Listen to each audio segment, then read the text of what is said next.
اللہ رب العالمین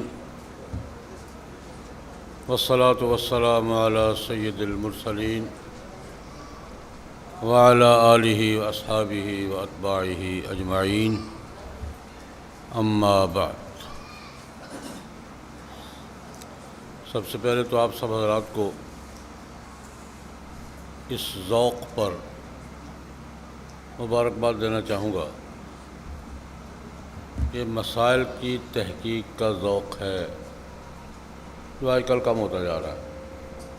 الحمدللہ اس ذوق نے آپ کو اکٹھا کیا ہوا ہے۔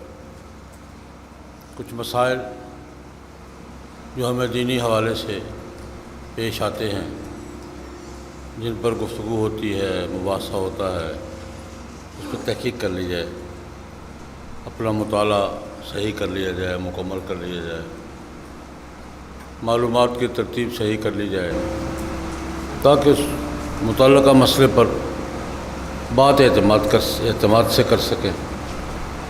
تحقیق کا یہ مطلب ہوتا ہے۔ یہ ذوق بھی آپ حضرات کو مبارک ہو۔ اور دوسرا یہ کہ یہ چھٹیاں خاصی ہوتی ہیں 2 ڈھائی مہینے کی، ان چھٹیوں کو ضائع کرنے کے بجائے اس پہ کوئی فائدہ اٹھا لیا جائے۔ یہ ذوق بھی اچھا ذوق ہے۔ اللہ تبارک و تعالیٰ آپ کا یہ ذوق قبول فرمائیں، اور جو وقت آپ یہاں گزار رہے ہیں، جن مسائل کے مطالعہ کے لیے، تحقیق کے لیے، معلومات کے لیے، اللہ پاک ان مسائل میں اور دیگر دینی معاملات میں اللہ پاک آپ کو ذوق کی برکت بھی نصیب فرمائے، اس ذوق کی نتائج اور ثمرات بھی نصیب فرمائے۔ مختلف مسائل پہ آپ حضرات کی گفتگو چل رہی ہے اور چلے گی۔ ایک مسئلہ صرف، اس پہ چند باتیں۔ مسئلے پر آپ پہلے بھی گفتگو ہو چکی ہوگی یا ہو جائے گی، لیکن کسی بھی مسئلے پر غور کے زاویے مختلف ہوتے ہیں۔ مسئلہ ایک ہوتا ہے، اس کے میدان الگ ہوتے ہیں۔ ایک مسئلہ ایک میدان میں اور تناظر رکھتا ہے، دوسرے میدان میں اور تناظر رکھتا ہے۔ اس کا ایک زاویہ اور ہوتا ہے، دوسرا زاویہ اور ہوتا ہے، تیسرا زاویہ اور ہوتا ہے۔ یقیناً اس مسئلے پر آپ کی بات بنیادی مسئلہ ہے، آپ کی بات ہو چکی ہوگی اور یا ہو رہی ہوگی، لیکن میں اس مسئلے پر اپنے زاویے سے ایک اور حوالے سے گفتگو کرنا چاہوں گا۔ وہ مسئلہ کیا ہے؟ اجتہاد۔ بنیادی مسئلہ ہے۔ ہمارے شریعت کے دلائل میں قرآن پاک، سنت و حدیث،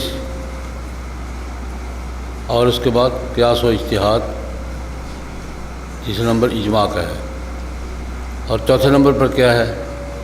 اجتہاد اور قیاس ایک دوسرے سے متعلق ہے۔ قیاس ہم کہتے ہیں اجتہاد کے نتیجے میں ہوتا ہو۔ یہ اجتہاد کیا چیز ہے؟ اجتہاد کے پہلو کون کون سے ہیں، اور ہمارا آج کی دنیا کے ساتھ اجتہاد کے حوالے سے کیا تنازع ہے اور کیا اختلاف ہے؟ مختلف حلقوں کا اختلاف کے اجتہاد کے حوالے سے نقطہ نظر کیا ہے، ہمارا نقطہ نظر کیا ہے، فرق کیا ہے، ہماری اپنی ترجیح کیا ہے، یہی باتیں ہوں گی۔ اجتہاد کا ایک دائرہ تو وہ ہے جو ہمارا فقہی دائرہ ہے، جس میں اجتہاد کی اہمیت پر، مجتہدین کی خدمات پر، اجتہادی مسائل کے درجات پر وہ ہم بحث کرتے ہیں۔ اس پر میں بحث نہیں کروں گا، اس لیے کہ یہ ہوتی رہتی ہے، پڑھتے بھی ہیں، سنتے بھی ہیں، کسی دوست سے آپ سے بات کی بھی ہوگی۔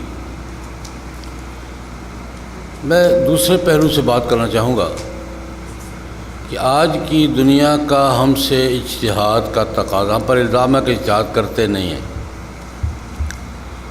تقاضا یہ ہے کہ اجتہاد کریں۔ آج کی جدید دنیا